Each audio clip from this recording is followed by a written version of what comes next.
خاصان رښتیا پښتانه مؤمنان غیرتي خلک هم را سره دي خو د دې ډېرې حوصلې باوجود زه کله کله مایوسه شم مایوسه په دې شم چې زمونږ د پښتو او د قوم ریکارډ موږ شرمولی دی زما خبرونه خو به تنګېږي نه زه لنډې خبرې نه کوم زه سیاسي سړی نه یم چې زه صرف دې له راغلی وم چې خلک پې تصویر وباسي چې یاره جي زه یم راغلی وم زه دا سوچ هم نه لرم زه یو سوچ یو فکر یوه نظریه لرم او هغه نظریه ټولې دنیا ته رسول غواړم زه د جناب محمد رسول الله صلی الله علیه وسلم په نوم باندې چندې نه کوم زه د رسول الله په نوم جوماتونه نه جوړوم زه د رسول الله صلی الله علیه وسلم او د صحابهو په نوم خپل پښتانه نه لوټم اولو دلته د دین کار روان دی جی هله جي دلته جومات جوړېږي او جي دلته چې کوم دی هله د دین کار روان دی او بس واچوې پیسې زه د هغه سړي رښتینکی پیروکار یم چې هغه د کفر په تمامو ایوانونو کې ودرېده د صفا په غونډې هغه وخت کې د مسلمانانو تاریخ دقسې پرېوتی و لکه چې دا اوس پرېوتی هغه وخت کې قوم دغسې مظلوم و لکه چې دا اوس مظلوم دی هغه وخت کې جابابره سرداران سرمایه‌داران سرکار چې د ابوسفیان او د ابوجهل سرکار په هغه وخت کې چې چا رښتیا خبره کوله هغه باندې کېدل لکه په ګیلمن وزیر چې کېږي په علي وزیر چې کېږي په منیر شاکر چې کېږي ما دپاره د مثال ورکولو کې خپل ځان هم الحمدلله موجود دی محمد رسول الله ودرېده ویې چې ای خلقو ټول ووایه چې یو دی د هغه به بدماشي د هغه به لویي د هغه به زور د هغه به طاقت د هغه به ډانډا د هغه به خبره منو لا اله الا الله دقه معنی ده چې موږ صرف د یوه خاوند بندګان یو هغه مو خاوند دی که خاوند ورته میړه ورته وایي که سردار ورته وایي که آقا ورته وایي که مولا ورته وایي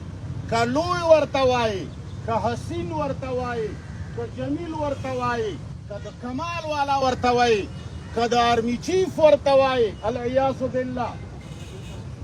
دا د ټولې دنیا چیف دی وایي چې دا یک یو چې تر څو پورې دغه یوه ذات پروا مو کړي نه وي او د نورو مو پروا غورځولي نه وي تاسو نه کامیابېږئ قولوا لا اله الا الله تفلحوا دی ورپسې بله جمله دا وویله چې که تاسو دې خبرې باندې عمل وکړ نو د عربو د عجمو به تاسو بادشاهان وګرځئ مسلمانانو موږ د هغه محمد مصطفی امتیان یو تش په نامه زه تاسو له یوه بله خبره وکړم اسلامي تاریخ کې یو مورخ د خپل تاریخ په ابتدا کې یو دوه جملې لیکلي دي چې په سرو زرو د لیکلو قابلې دي هغه لیکلي دي چې کم قوم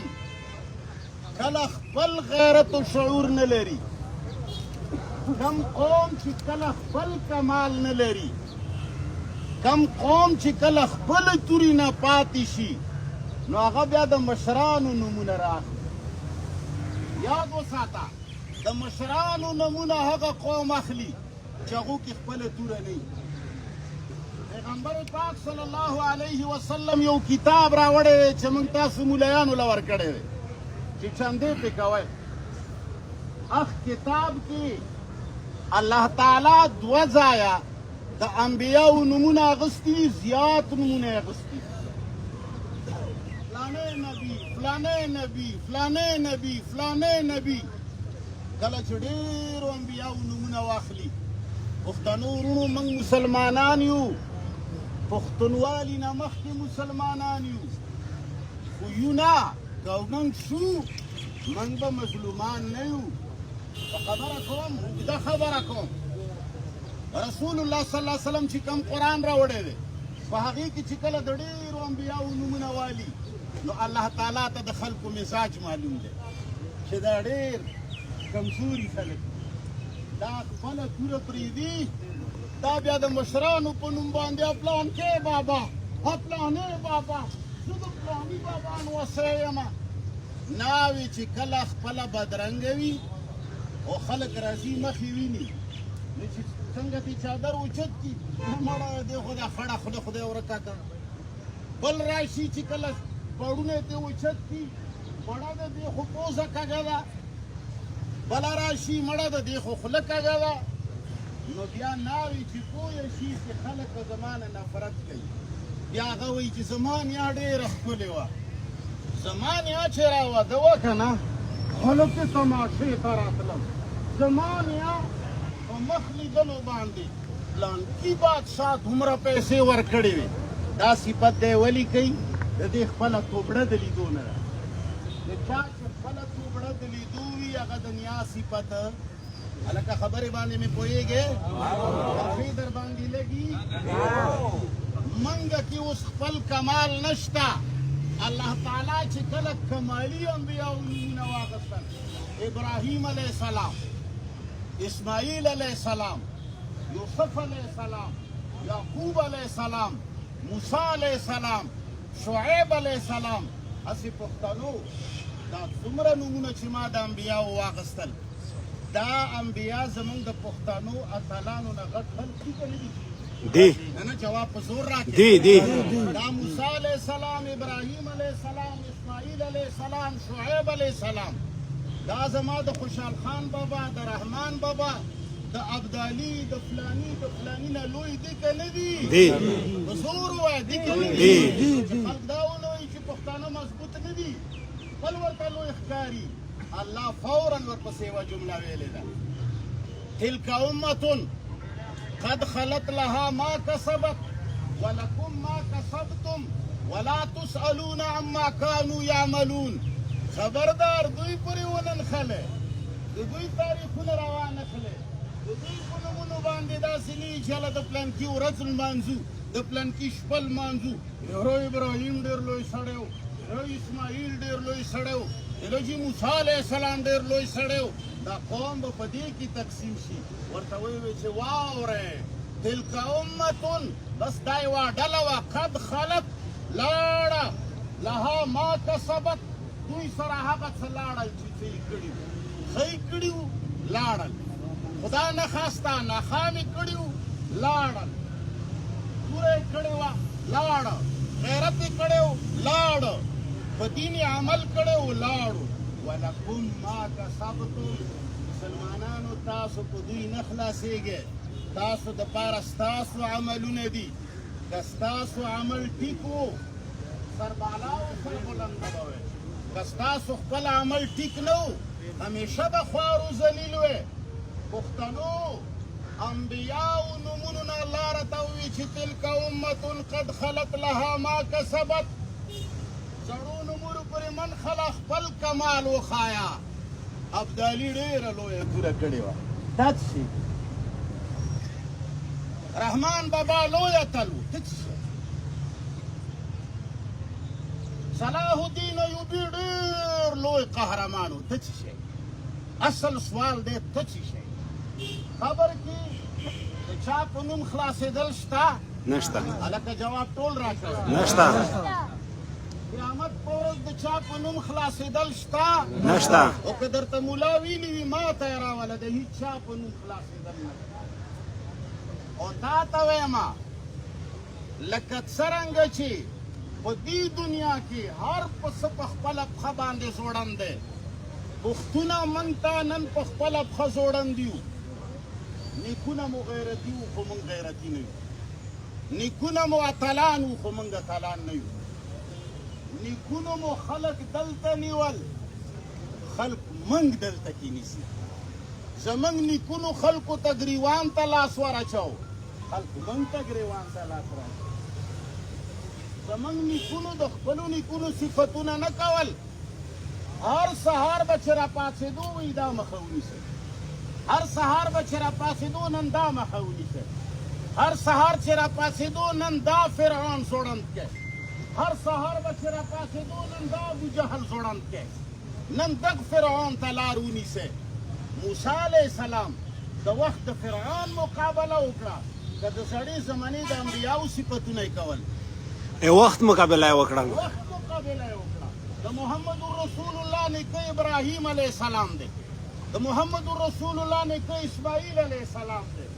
نو هغه صرف د نیکونو صفتونو باندې ژوند تېر کړه که ابوجهل یې د دې ځای نه ونیو داسې چنغړ کړي ابوجهل یې ونیو ابو سفیان د وخت لوی لوی جابران مسلمانه پښتونه یوه خبره کوم زما خبرې به ترخې لګي الله دې وکړي چې ترخې ولګي زما خبرې چې کله خوږې ولګي نو زه به بیا پوه شم چې دا قوم بیا خدای دې رحم پرې وکړي ترخې چې ولګي نو زه به بیا دا ووایم چې ما د نرتوب خبرې کړي که په خلکو خوږې لګي نو زما یقین دی چې بیا به ما چمچهګیري کړي ستاسو د نوجوانانو د پښتنو مثال داسې دی لکه یوه ښکلې جنۍ و یو ښکلی هلک یا سره و سپین کله چې یو سړی غل راشي هغه د سرو سپینو لټون کوي هغې پسې ماتې کوي هغې پسې دروازې ماتوي دیوالونه ماتوي لوی لوی قلاګانې ماتوي سره پټوي ځکه چې سره د کمال شی دی و چې وا ښایسته ښځه وي ټولې دنیا غله تاویږي را تاویږي هماغې جینۍ له چالونه جوړوي څوک ویښته ورته داسې کوي څوک بریتونو باندې ورته بار بار ګوته تېروي څوک د وسکټ ورته بار بار داسې کوي ځکه چې که دا جینۍ ماله لیفټ راکړي او دا کمکله جینۍ که دا هوښیاره وي او دې کې نرتوب وي نو دا سوا د خپل خاوند نه چاته جواب راکړه چاته نه خاندي نه ورکوي او که دا زمونږ د پښتانو په شان وي دا هر چاته لیبرل ته نیشنل ته مسلم لیگ ته لنکی جماعت ته ماړه چې مولا رځي هغه ته که پیر رځي هغه ته که فوجي رځي هغه ته که پولیس افسر رځي هلکه ته خو کنجره یې پښتونه ته خو کنجره ښځه یې پچې ودرېږه صرف د یوه شا د چا شا جواب راکړه صرف د یوه شا ټوله دنیا هر سیاسي سړی چې راځي تا ځان ته راکړی تا به ډېر سیاسي خلک لیدلي دې ځای کې ته چې راغلي دي بل ځای کې چې ما لیدلي دي تا سینه به وهي زه تاسو سره یم د تا سره کېدل څه ته وایي تا سره 10 لاکه خلک در سره دي راوایي باسه در سره یم څه مطلب یعنې دا ستا نوجوانان چې ځان ته راکړه زه تا سره یم بلکل نه یم در سره خلکه پښتنو خلکو دنه ولا جماعتونه دنه خلکو جوړ کړل خلک نوي نوي سیاسي پارټۍ جوړوي په تاسو یې کامیابوي تاسو چا باندې ځان کوي د یوه شی داسې ووایه چې دا هدف لکه هغه د انډیا په فلمونو کې به مې لیدلي که د پاکستان په فلمونو کې دي چې د یوې ښځې خاوند څوک مړ کړي هغه ورته داسې کیره لاکیره راکوي وایي چې داره له څوک وګټي هغه به کوم چې داره له څوک وګټي هغه به کوم هغې ښځې په شان ته خو جوړ شه خلکو ته لکیره راکاږه ورته وایي چې زه نه مسلم لیګی یم نه زه پیپلی یم نه نشنلی یم زه نه مذهبي یم نه زه غیر مذهبي یم نه زه الف با تا سا ایکس وای زیډ یم زما دا لکیره ده پښتانه چې چا د غلامۍ نه آزاد کړل پښتانه چې چا د دې حال نه آزاد کړل لکه عثمان کاکړ چې لاړ لکه نن ګیلمن پښتین چې په کوم حالت کې پروت دی که دغې شي ته څوک ودرېده او پښتنو په سر یې لاس کېښلو دا نه چې اول جومات جوړوه او بیا وروسته به زه ستا کار کوم اول به کار کوي بیا به دې منو او مسلمانانو تر کم وخته پورې به د ښکلې جنۍ غوندې خلک تاسو استعمالوي که چا دله شونډې سرې کړي وي ته ورپسې روان یې که څوک درته داسې چبي وښیي د ګاډي داسې چېرې ده سره خو لکه وېدو ګاډی ته دې ورپسې روان یې او که کوم سړي پسې دوه ټوپکۍ والا راغلل ټوپک یې ورسره زه ورسره تصویر وباسم ستا د تصویر په ایستو زما قد اوچتېږي زما قد مه اوچتوه زما قد هله اوچت که چې زما قد باندې بره د پښتنو د غیرت جنډه لګېدلې وي ته چې چاته ناست یې بیان یې واورې والله دې سره هم زما قد اوچتېږي زه چې سیاسي بیان کوم ما ته خلق ناست وي دې سره زما قد اوچتېږي ای پښتنه هغ سړي ته بیان ته مه کښېنه هغ سړي له جلسې له مه ورځه د هغ سړي جنډه مه پورته کوه د هغ سړي سره ملګرتیا مه کوه ناسته ولاړه ورسره مه کوه چې کم سړی زما په غم خلاصولو والا نه غم کې جړېدلو والا ښځې ډېرې دي دا ګیلمن وزیر ته زه راغلی دا ملګرتیا ونه ګڼې دا جړا ده دا هر څوک کوي دا لوی لوی افسران تاسو به لیدلي چې په خپله سړی مړ کړي بیا یې سبا غوټه اعلان راکړی میں فلان واقع کی مذمت کرتا دا مذمت دا موږ راغلي دا مذمت په دې شی کېږي هلکه جواب راکړئ نه شی پې کېږي نه کله به هوښیارېږئ قومه کله به ودرېږئ د ودرېدو والا خلق وپېژنئ تشې بله ورځ مې یو نارې یو ځای کې زموږ ټول پښتانه او یو ډېر نامور سیاستدان لګیا و خلکو نارې لګولې فلانی شی نامنظور فلانی شی نامنظور فلانی شی نامنظور نو بیا دا خپل سړي دا سیاسي سړي نارې سپیکر یې راواخیسته وایي وی چې فلانی شی وایي نامنظور اپریشن نامنظور فلانکه نامنظور ما وی ارمان دی چې څه وی درځئ چې ما تا نه دا مایک راغستی وی ما به دا ناره لګوله چې تشې نارې نامنظور تش تقریرونه نامنظور تشې ټولنې نامنظور تش بیانونه نامنظور په دغو نارو څومره وخته پورې وغولېدی او یا کاله وغولېدی که ونه غولېدی وای دا ملک پښتونخوا زما خاوره ده زه په پښتونخوا باندې 6000 سال نه آباد یم چې په دې خبره ځان پوه کړه لکه دې خوا ګورې زه په دې پښتونخوا باندې 6000 سال نه آباد یم دا حکومتونه زما غلامان دي دا راځي زما په ملک باندې حکومت زما په اجازت جوړوي په دې خپلې خاورې باندې سن 1947 نه مخکې زما پلرونو نیکونو د خلکو نه ښځې اخیستي اوس هم زما ځمکې ته چې څوک ګزند رسوي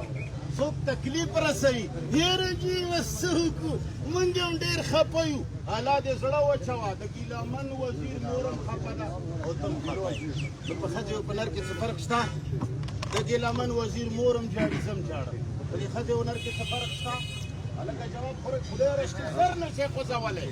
دا نه شئ کولی دومره پورې کار درنه خراب کړی دی موږ چې کوم څه کوو دا ټول د ښځو کارونه وي کلک ودرېږئ د خپلې خاورې د حفاظت دپاره کلک ودرېږئ د حق سړي لاس ونیسئ ما حدیث مبارک ویلی و پیغمبر علیه الصلاة والسلام فرمایي انصر اخاک ظالما او مظلوما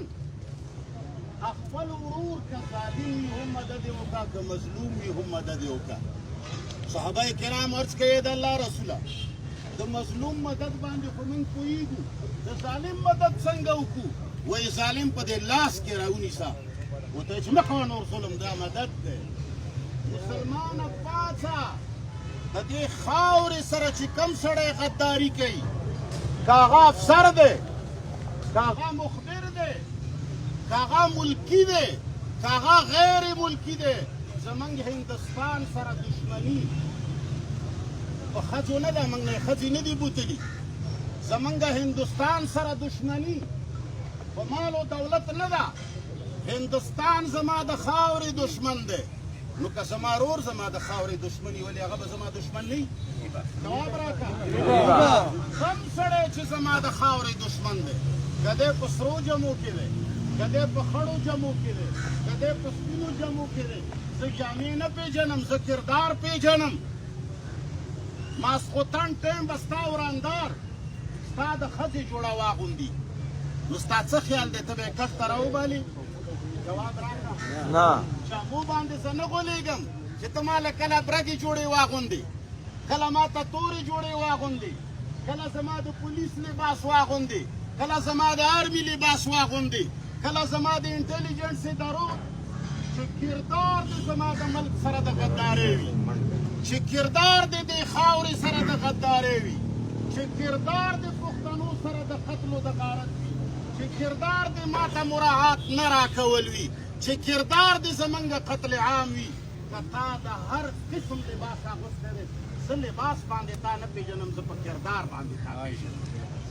پښتنو په دې شاباش باندې هم ډېر خلک وغولي ما ته خو چې تاسو ډېرې چیغې ووایه زه هم پېژنم رښتیا نارینه جوړ شي لاسونه همیشه د اوس خلکو چټوي جړاګانې اوښکې همیشه بېغیرته خلک کوي همیشه قرآن یو بل ټکی کړی دی وانتم الاعلون ان کنتم مؤمنین که تاسو مؤمنان وئ تاسو به د چا لاندې نه وئ دا د خدای اټل خبره ده ملایانو باندې وګرځوئ وانتم الاعلون تاسو به سربالا او سربلند وئ ان کنتم مؤمنین خو که تاسو مؤمنان وئ یاد وساته وقتي طور باندې سړی شکست خوري لکه احد کې پیغمبر علیه الصلاة والسلام ملګرو وقتي طور باندې تکلیف راغی خو ورپسې بیا وګټله یاد وساته وقتي طور باندې وتلک الایام نداولها بین الناس اوړي راوړي کله تا شکست کله زما شکست خو چې کله شکست د چا مقدر جوړ شي کلونه کلونه یو سړی محکوم دی پوه شه چې دا مؤمن نه دی پوه شه چې دا د الله بنده نه دی الله خپل بندګان محکوم نه جوړوي همیشه به هسپتالونو ته منډې نه وایي د خپل ملک خاورې ته دفاع دپاره کلک ودرېږئ موږ هېڅکله د خپل ملک یوې ادارې پسې نه دی لیکلی چې دا اداره یې موږ د دې ملک ذمه داران یو موږ بلا شی چوکیداران ساتلي خو که کله چوکیداران په مال او په دولت باندې غولېږي موږ به د خپلې خاورې د تحفظ دپاره خپله ودرېږو که نه به ودرېږو هلته ودرېدل پکار دي کلک ودرېدل پکار دي دې دپاره لایحه عمل پکار دی د خپل ملک او د خپل خاورې د خپلو بچو د خپلو عزتونو د خپلو معدنیاتو تحفظ دپاره قومه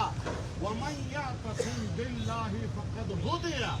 قرآن وی اعتصام منګولو خښولو ته وی خو اصل ټکی د عصمه نه وتلی دی عصمه چې دی دا روکله تحفظ کرنه ته وی پټې ته هم ځکه عصمت وی عصمه وی چې هغه زخم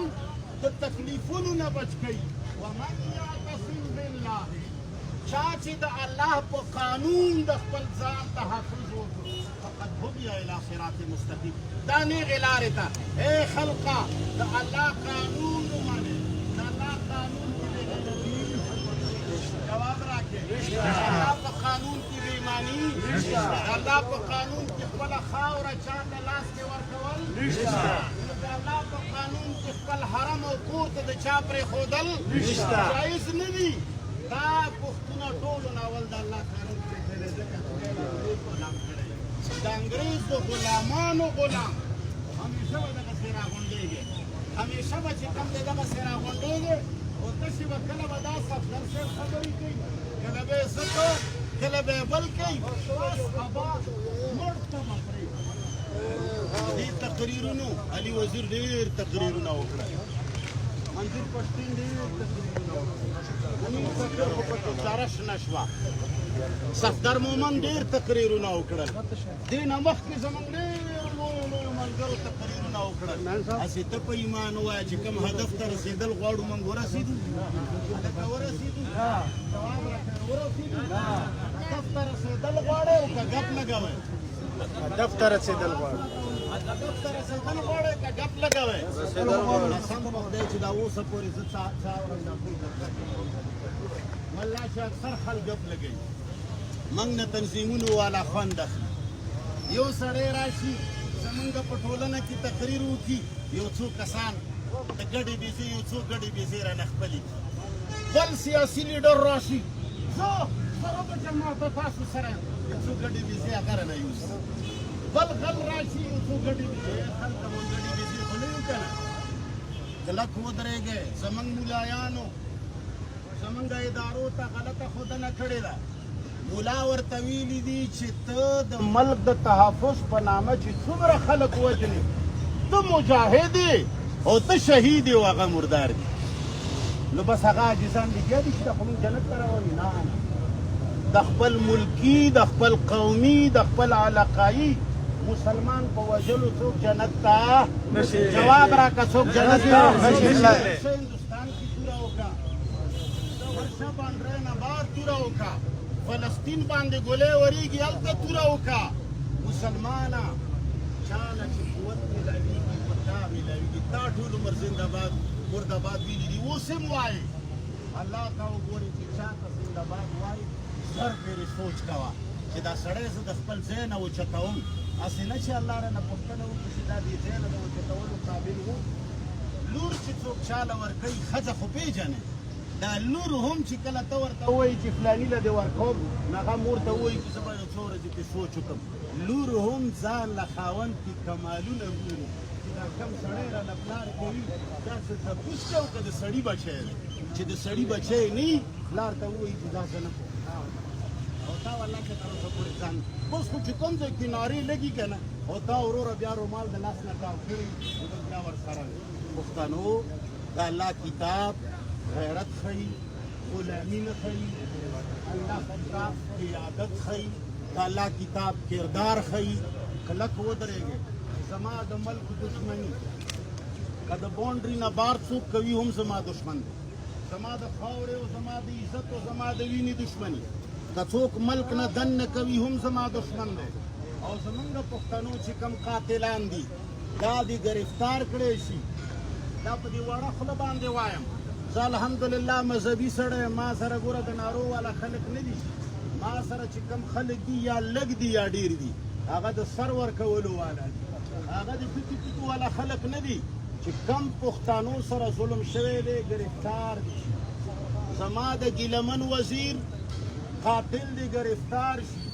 کم تنظیم سره چې تعلق وي، هغه تنظیم دی خپله تنظیمي محاسبه وکړي، او داسې خلک دی د خپل لکیرې نه بهر کړي. دا نه چې لس ورځې بعد بیا به حال کړي لکه زمونږ سرکار چې کوي، یاره جي پلانی معطل شه، بله ورځ بیا ډي دا دې د خپلو صفونو نه بهر کړي. که ویې نیولو، موږ به ووایو چې یاره دلته سرکار شته، او که ویې نه نیولو، د عوام خپله ځمکه چاته په لاس کې نه ورکوي، عزت چاته په لاس کې نه ورکوي. په ایمان وایه غیرت به زده کوو که نه به یې د الله په کلام را سره لاس اوچت کړه چې دې نه پس به بې غیرتیانې نه کوو، غیرتیانې به نه کوو، غداریانې به نه کوو، خړو شنو سرو جامو والې باندې به نه غولېږو. او صلی الله تعالی علی خیر خلقه محمد و آله و صحبه اجمعین. یا الله ګیلمن وزیر پروردګار عالم ته صحت یاب. یا الله چې څومره ملګري په جیلونو کې دي، بهر دي، په خپل فضل و کرم را بهر کړي. یا الله چې څوک د پاکستان خاورې سره غداري کوي، یا الله چې څوک د پاکستان پیسې سره غداري کوي، یا الله چې څوک د پاکستان ساق سره غداري کوي، یا الله که هغه ملکي دی او که غیر ملکي دی، ربه په لویه توره باندې غوڅ کړي. یا الله چې څوک د پاکستان عزت پورې ملنډې وهي، یا الله چې چا د لاسه پاکستان بد امنه دی، یا الله چې د چا د لاسه پښتانه در په در دي، یا الله چې د چا د لاسه مسلمانان در په در دي، یا الله د چا د لاسه چې دا ملک مقروض دی، یا الله د چا د لاسه چې د دې ملک عوام په اور کې پراته دي، ربه هر ادارې سره چې تعلق لري، هر قوم سره چې تعلق لري، پروردګاره چون چون کړې د دې ملک نه ورک کړي. یا الله ته د پښتنو ټولو دنیا کې حفاظت وکړي. یا الله موږ پښتون پرست نه یو، خو منګه په د پښتون خیرخوا ضرور یو یا قوم اعبد الله کې هر نبی چې قوم ته آواز کړی دی صرف په دې کړی دی چې موږ په قوم خفه کېږو عبادت یې نه کوو یا الله که زمونږ قوم چا سره زیاتی کوي پروردګاره موږ د زیاتي نه وساتې که موږ سره یې څوک کوي ربه ته هغه هم تهدید کړي یا الله پښتنو ته نرتوب نصیب کړي یا الله دوی ته غیرت نصیب کړي یا الله دوی ته اتحاد نصیب کړي یا الله دوی ته په رښتیا ودرېدل نصیب کړي اللهم ربنا آتنا